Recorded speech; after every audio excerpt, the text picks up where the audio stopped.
Avanzamos en el temario. Vamos a ver ahora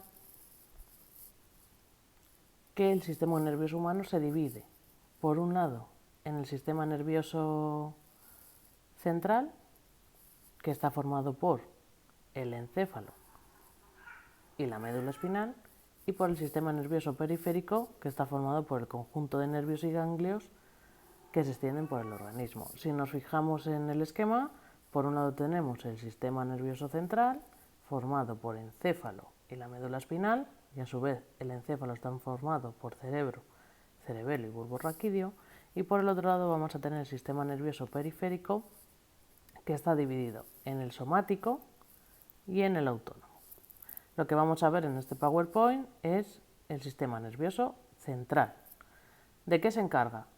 En él residen las funciones cognitivas superiores y además se encarga de coordinar todo e integrar toda la información que llega a este sistema nervioso central. Se distinguen dos zonas.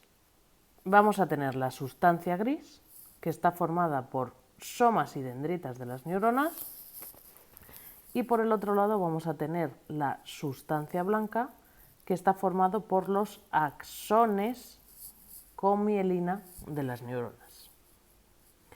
Dijimos que este sistema nervioso central está formado por el encéfalo y por la médula espinal. ¿Cómo protegemos el encéfalo y la médula espinal? Ya que son las partes más importantes de una de las partes más importantes de nuestro organismo, ya que coordinan todas las informaciones. El encéfalo está protegido por el cráneo y la médula espinal está protegida por la columna vertebral. Además, encontramos las meninges, que son 3 membranas protectoras formadas por tejido conectivo que envuelven los órganos. Hay 3, pía madre, aracnoides y dura madre, de dentro hacia afuera, y además entre las dos primeras tenemos líquido cefalorraquídeo, que lo que hace es amortiguar los golpes que se puedan producir. Vamos a empezar con el cerebro. Está compuesto, como veis en la imagen, por 2 hemisferios, aquí los tenéis, y entre ellos la cisura interhemisférica. Vamos a borrar para que se vea ahora la cisura. Ahí la tenéis. Eso que hay ahí es la cisura interhemisférica.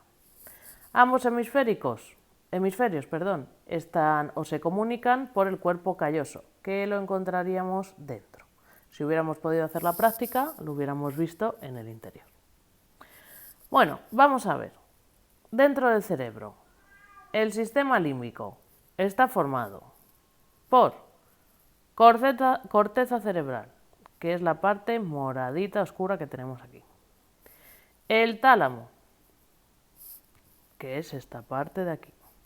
El epitálamo, por detrás, esta parte de aquí. El hipotálamo, esto que tenemos aquí. Y finalmente el bulbo raquídeo, por aquí. Y además, en la parte trasera vamos a tener el cerebelo, que es esto que tenemos aquí. Pues vamos, uno a uno. Empezamos. El sistema límbico, ¿vale? General, ¿qué es lo que hace?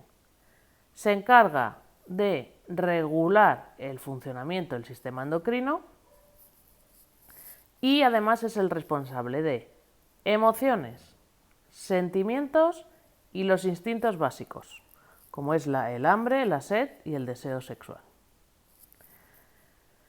Empezamos por el tálamo. Está dividido en epitálamo, que es donde está la epífisis, y el hipotálamo, que es donde está la hipófisis. ¿Por qué es tan importante la hipófisis? Porque es la glándula que regula todo el sistema endocrino. Siguiente parte, corteza cerebral, que digamos que es como toda la parte externa del cerebro. Formada por sustancia gris, donde, como hemos dicho antes, se encontraban los somas y las dendritas. Y Su superficie tiene la forma que todos tenemos memorizado de lo que es el cerebro, es decir, con estas arruguitas que se denominan circunvoluciones cerebrales. ¿Qué es lo que hace esta corteza cerebral? Pues 4 acciones importantísimas. Lo primero, se encarga de recibir, interpretar y procesar la información que viene de los órganos de los sentidos.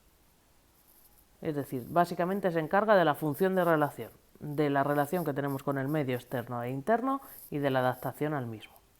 ¿Cómo recibe esta información? Elabora las respuestas motoras. Además, es responsable de las funciones intelectuales y mentales, la inteligencia, la memoria, el lenguaje, comunicación y, otra importantísima, regula el funcionamiento del resto del sistema nervioso. Normalmente cuando tenemos un golpe muy fuerte, por supuesto, para generar un problema dentro del cráneo, la primera zona donde llegan esos golpes, por desgracia, es la corteza cerebral. Y si os dais cuenta, en la corteza cerebral están casi todas las funciones intelectuales y mentales. Por eso de ahí, en determinados casos, pues la pérdida del habla, la pérdida de memoria y demás. En el caso de la pérdida del habla, el aprendizaje, ¿vale? Se puede recuperar en muchos casos. Seguimos avanzando y vamos con la siguiente parte, que es el bulbo raquídeo. El bulbo raquídeo, que lo tenéis aquí, esta parte de aquí, que está, como veis, en la base del encéfalo. En su caso, la sustancia blanca se localiza en la parte exterior y la gris en la parte interior. ¿Qué es lo que hace el bulbo raquídeo? Regula las funciones viscerales de las vísceras del interior del cuerpo autónomas, que nos mantienen con vida. Es decir, el latido del corazón, la respiración y el movimiento de la sangre. Es de lo que se encarga el bulbo raquídeo. El cerebelo, que es esta parte de aquí, y si nos fijamos en la imagen, ¿vale? Esta parte de aquí. Está en la parte posterior del encéfalo. Tiene su propia corteza cerebelosa, que está formada por sustancia gris, y en el interior la sustancia blanca. Porque como tiene esta forma, se le denomina el árbol de la vida. ¿De qué se encarga? De la coordinación motora y del equilibrio. ¿Qué es lo que hace? Permite que los movimientos sean precisos y coordinados y que tengamos noción de orientación en el espacio, porque si no nos marearíamos constantemente o no podríamos caminar recto. Todas esas partes las correspondientes al cerebro. Ahora vamos con la médula espinal. La médula espinal se sitúa justo a continuación del bulbo raquídeo. Se extiende por la zona dorsal del cuerpo en el interior del canal que dejan las vértebras. Es decir, tendríamos la columna vertebral formada por las vértebras y, como veis aquí, en su interior tenemos la médula espinal, que es esto que tenemos aquí. La sustancia blanca la encontramos por fuera y la sustancia gris la encontramos por dentro. Vamos a ver poco a poco todo lo que forma la médula espinal. Primero, sustancia blanca. Como hemos dicho, la encontramos por fuera. Ya sabemos que está formado por los axones. Sustancia gris la encontramos en el interior. Y ya sabemos que está formado por los somas y las dendritas. Esta sustancia gris, como veis, tiene esta forma característica, forma de mariposa. En el caso de la sustancia gris, nos vamos a centrar en ellas. La forma de mariposa tiene en la parte de arriba una parte más ancha, que se llaman las astas anteriores, que son más anchas, que de ahí van a partir las raíces motoras, es decir, los nervios que generan movimiento. La respuesta es movimiento. Vamos a las astas inferiores, estas de aquí, que son más estrechitas. A estas astas van a llegar las raíces sensitivas, que es esta de aquí. ¿Qué es la raíz sensitiva? Por aquí va a subir la información que llega de los órganos de los sentidos. Es decir, que a la parte superior, primero empezamos, perdón, por la inferior, a esta parte inferior va a llegar por aquí la información sensitiva de los órganos de los sentidos y a la parte superior va a salir de ella la información que tiene que ir de la respuesta hacia los músculos.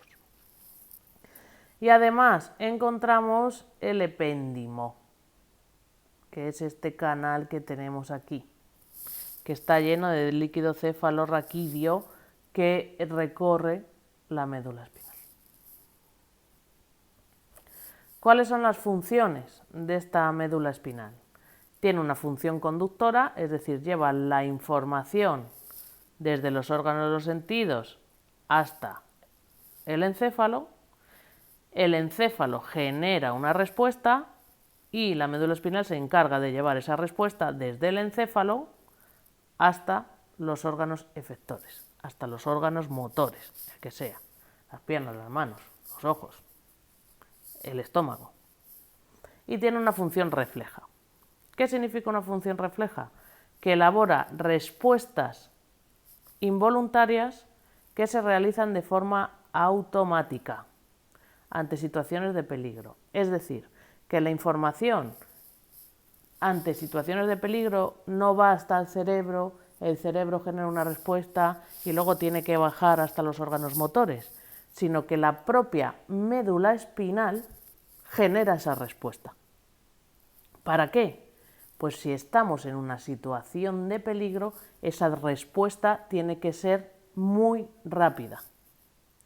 Y para que esa respuesta tenga que ser muy rápida, no puede llegar hasta el cerebro, que el cerebro sea el que genere la respuesta, sino que esta médula espinal es la que genera esa respuesta. Un ejemplo de una función refleja, cuando nos quemamos con algo. Imaginaos que la placa de la cocina está caliente, no me doy cuenta y yo pongo la mano encima. Esa quemazón de los dedos, esa información no llega al cerebro, llega a la médula espinal y es la propia médula espinal la que genera la respuesta de quitar la mano. Entonces, en esos casos de situaciones de peligro, para hacer que la respuesta sea muchísimo más rápida, lo hace la médula espinal y no el cerebro. Y aquí os dejo las actividades.